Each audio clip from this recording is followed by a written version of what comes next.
So mitochondria, chloroplast, respiration and photosynthesis, both will produce ATP. Both will produce ATP. Okay. So you look at the structure of the mitochondria. There are two membranes, outer and inner membrane. So mainly, there is a process called chemiosmosis, mainly happen in the inner membrane. Okay, and you will always see the word matrix as well, right? Okay. For the ATP synthesis, which happen in the chloroplast, it will take place in the thylakoid, which is granum, which we will discuss in the next chapter 13. Okay. Structure and function of chloroplast. Okay, you look at this diagram. So the first process is called glycolysis. Okay, and then this blue color structure is the chloroplast. Mitochondria. Okay, so this outside is cytoplasm, and this is mitochondrial. So the green color is what? The green color is the processes.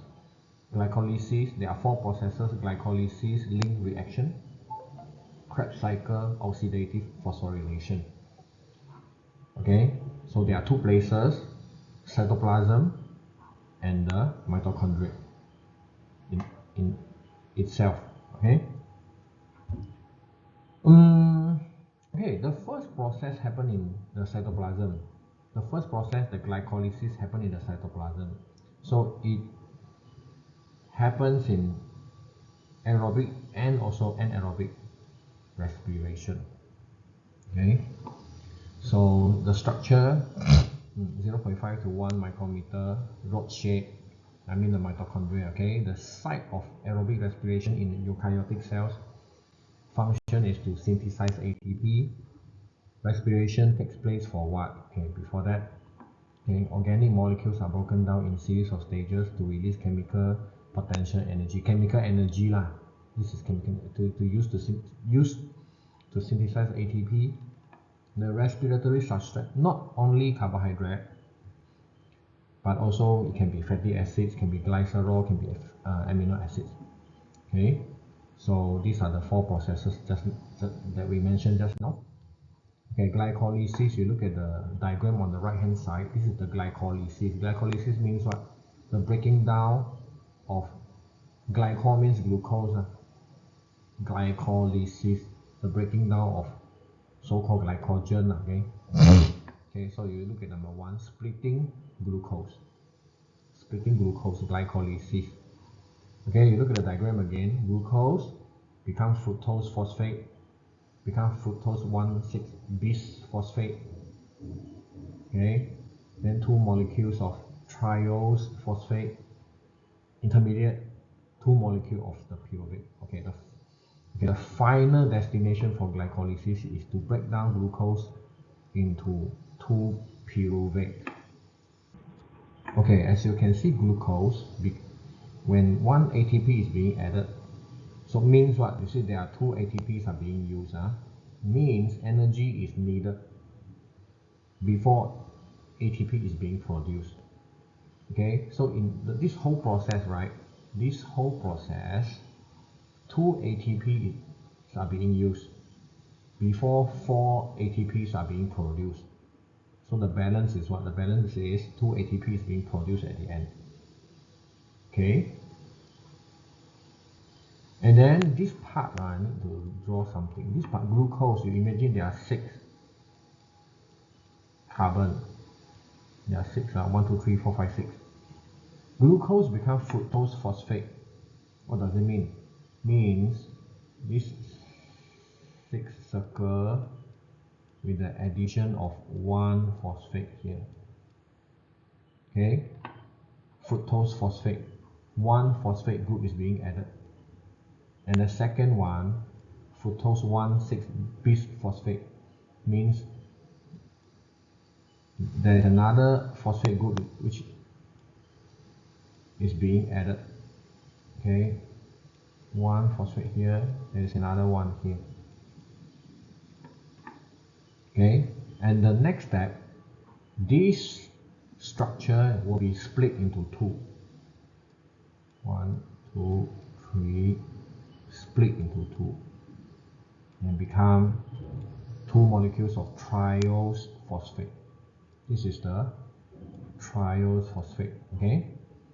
Then from triose phosphate into intermediate and into two molecules of pyruvate. In this process, two ATPs are being produced, two hydrogen is being produced, and from intermediate to pyruvate, two ATPs are being produced as well. And the two hydrogen bits which are being produced will reduce the NAD to become reduced NAD. This NAD is the hydrogen carrier. You imagine it is a taxi driver carrying one hydrogen. Okay, so 2 NAD means two taxi driver carrying one hydrogen each. Okay, so there are two products in this glycolysis. I talk about the overall first. Two ATPs are being produced, two reduced NADs are being produced, and also two molecules of pyruvate. Oh, sorry, there are three. 1, 2, 3 as the end product. Okay, so now we look at the content. 6 carbon, number 2, 6 carbon atoms split into two molecules of pyruvate, each with 3 carbon atoms. ATP is needed but produced later. Net gain is 2 ATP. First stage, phosphorylation, glucose is phosphorylated. Glucose is energy rich but does not react easily, so that's why glucose needs to be converted to pyruvate. Okay, so two ATP molecules are used for each molecule for glucose to make the first fructose phosphate, then fructose bisphosphate, spelled wrong already, and then break into two triose phosphate molecules. Hydrogen is removed from the triose phosphate, transferred to the carrier molecule NAD. Two molecules of reduced NAD are produced, and then later you will see this again, this taxi driver with the hydrogen. Okay, number 9, hydrogens carried by reduced NAD can be transferred to other molecules used in the oxidative phosphorylation, which will be used at the end at the process number 4. Okay, to generate ATP. So pyruvate contains great deal of chemical potential energy. So when oxygen is available, some of this energy is released through Krebs cycle and oxidative phosphorylation. Pyruvate first enter the link reaction. So later we are going to talk about the second process. Okay.